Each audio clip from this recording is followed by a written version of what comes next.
سورہ مزمل سورت نمبر 73۔ شروع کرتا ہوں اللہ تعالیٰ کے نام سے جو بڑا مہربان نہایت رحم والا ہے۔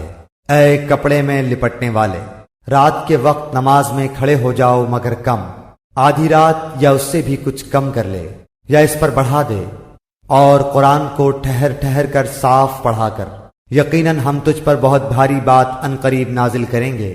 بے شک رات کا اٹھنا دل جمعی کے لیے انتہائی مناسب ہے اور بات کو بہت درست کر دینے والا ہے۔ یقیناً تجھے دن میں بہت شغل رہتا ہے، تو اپنے رب کے نام کا ذکر کیا کر اور تمام خلائق سے کٹ کر اس کی طرف متوجہ ہو جا۔ مشرق و مغرب کا پروردگار جس کے سوا کوئی معبود نہیں، تو اسی کو اپنا کارساز بنا لے، اور جو کچھ وہ کہیں تو سہتا رہ اور وزاداری کے ساتھ ان سے الگ تھلگ رہ، اور مجھے اور ان جھٹلانے والے آسودہ حال لوگوں کو چھوڑ دے اور انہیں ذرا سی مہلت دے۔ یقیناً ہمارے ہاں سخت بیڑیاں ہیں اور سلگتی ہوئی جہنم ہے، اور حلق میں اٹکنے والا کھانا ہے اور درد دینے والا عذاب ہے۔ جس دن زمین اور پہاڑ تھر تھرا جائیں گے اور پہاڑ مثل بھربھری ریت کے ٹیلوں کے ہو جائیں گے۔ بے شک ہم نے تمہاری طرف بھی تم پر گواہی دینے والا رسول بھیج دیا ہے، جیسے کہ ہم نے فرعون کے پاس رسول بھیجا تھا، تو فرعون نے اس رسول کی نافرمانی کی تو ہم نے اسے سخت وبال کی پکڑ میں پکڑ لیا۔ تم اگر کافر رہے تو اس دن کیسے پناہ پاؤ گے جو دن بچوں کو بوڑھا کر دے گا، جس دن آسمان پھٹ جائے گا۔ اللہ تعالیٰ کا یہ وعدہ ہو کر ہی رہنے والا ہے، بے شک یہ نصیحت ہے، پس جو چاہے اپنے رب کی طرف راہ اختیار کرے۔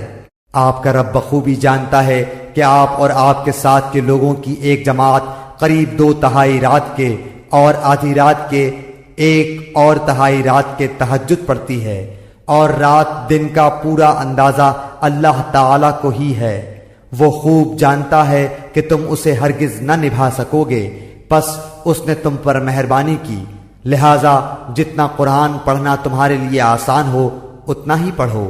وہ جانتا ہے کہ تم میں بعض بیمار بھی ہوں گے، بعض دوسرے زمین میں چل پھر کر اللہ تعالیٰ کا فضل یعنی روزی بھی تلاش کریں گے، اور کچھ لوگ اللہ تعالیٰ کی راہ میں جہاد بھی کریں گے۔ سو تم بآسانی جتنا قرآن پڑھ سکو پڑھو، اور نماز کی پابندی رکھو، اور زکوٰۃ دیتے رہا کرو، اور اللہ تعالیٰ کو اچھا قرض دو، اور جو نیکی تم اپنے لیے آگے بھیجو گے اسے اللہ تعالیٰ کے ہاں بہتر سے بہتر اور ثواب میں بہت زیادہ پاؤ گے۔ اللہ تعالیٰ سے معافی مانگتے رہو، یقیناً اللہ تعالیٰ بخشنے والا مہربان ہے۔